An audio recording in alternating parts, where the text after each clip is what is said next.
Hi, it's Daphne with Speaking Life Healthcare. If you notice, today I have on my blue polo, I have blue earrings, I'm wearing my blue bracelet because it's for to wear blue, Autism Awareness Day. I wanted to take this time to just share some information to you about autism, some information that I have from Autism Speaks and the Patient Education Forum for Lurie Center for Autism. Autism is something that is very special to me. I've spent a lot of the years working with students who actually have a diagnosis of autism. So it's very special to me, the families and the students. So let's start off with a few facts. I have like 20, 25, but I'm not going to go over everything, just about 10, 11. All right. I found this very interesting. The term autism. The term stems from the Greek word autos, meaning self.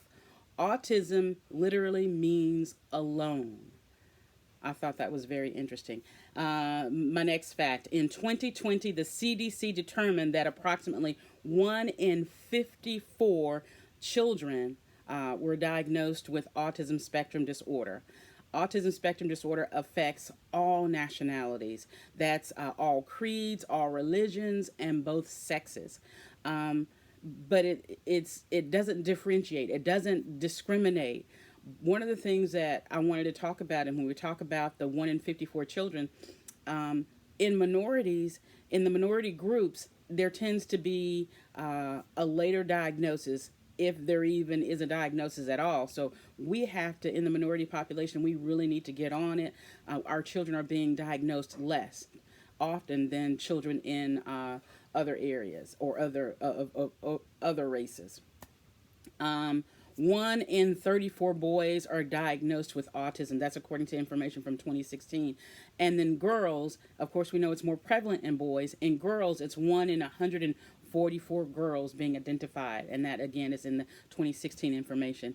Now, this is something that's very important to know. One of the reasons I wanted to share this is because I spent a lot of time working with organizations that support women who are expecting, and they have questions about, they're carrying a baby, and they have questions about possible diagnoses, and so we're not able to diagnose anything while they're pregnant regarding autism. But one of the things I did want to share is that parents they cannot cause autism spectrum disorder.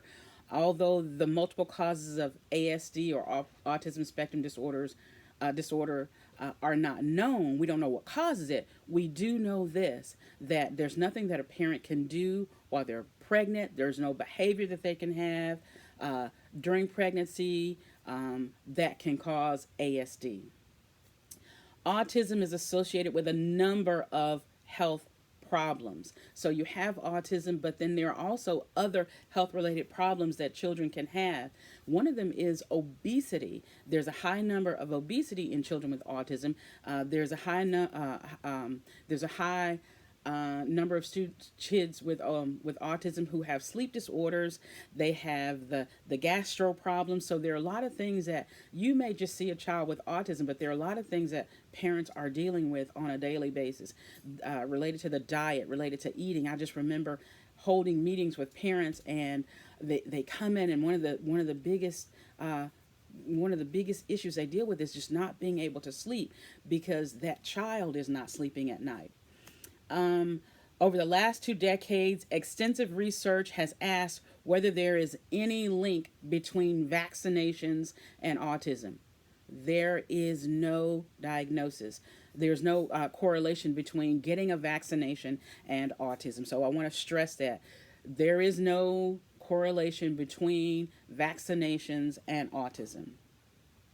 Hyperlexia, or the ability to read at a higher level, higher than one's age or grade level in school is commonly accompanied with autism. You may have a child who's in kindergarten, but they're reading at a grade level that's second, third, fourth grade. So that is not uncommon with ASD. But there is something that I do want to point out. Although a child may be reading at a higher level, they may not be able to answer those higher level questions. They may not be able to comprehend the information. So it's kind of as though they're calling out the words, but when it comes to the ability to share information or talk about the text, they have difficulty with that.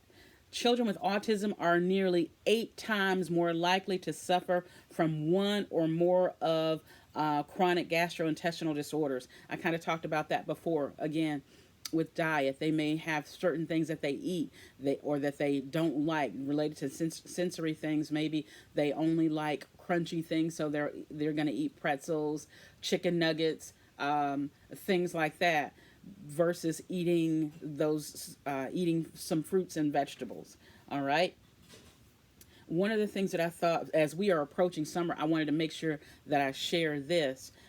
Drowning remains a leading cause of death for children with autism and accounts for approximately 90% of deaths associated with wandering and bolting by those age 14 and younger.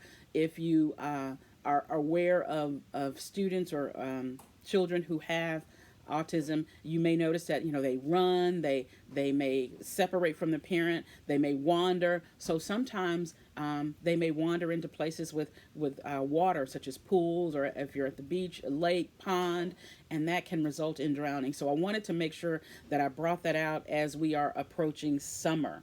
The weather's getting warmer.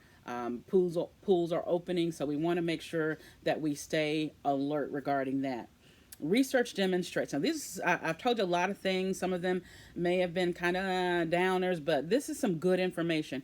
Research indicates that job activities that you do, if you're a parent or a teacher and you're serving someone who has autism, giving them job opportunities that encourage independence, reduces autism symptoms, and increase daily living skills. Okay, so having activities to do at home, helping set the table, helping do things like getting the mail or sorting or stacking groceries. When you bring home groceries, having them to put the canned goods away, put groceries away, those things like that are helpful. Many people with autism spectrum disorders are successfully living and working and contributing to their local community. I want to say that again. Many people with a diagnosis of autism, they are successful in their community. They're living their best life. That's what we say at Speaking Life. We want to make sure that you live your best life. So they're living their best life. This is most likely due to the fact that somebody, a parent, a grandparent, made sure that they provided those early services. They had them diagnosed early. They provided those early intervention services for them, and they made sure that they worked with them in school. One of the things that I do want to point out as I close is this, that it's very sad that within the school system we're providing all of these services, but once a child graduates from high school, they're kind of on their own. The family's kind of on their own with no support. So we want to encourage our families. We want to reach out to legislators, those who make the rules there regarding autism, and we want to ask them for support. Thank you very much. If you like the information that I shared, I would like for you to visit our social media outlets, our sites, like us on Facebook, and you can also visit our website. Visit us at speakinglifehealthcare.com. If you have any questions, you can contact me at dmcdonald@speakinglifehealthcare.com. And hey, guys, if you would like I said, I have a few of these. I have about 16 of these bracelets that I was going to share with folks at school. But since we cannot get out, I can mail these to you. So send me an email request, dmcdonald@speakinglifehealthcare.com, or like us on Facebook. Let me know that you would like one of these. Thank you very much. Enjoy this month of April, which is Autism Awareness Month. Thank you very much. Have a great day.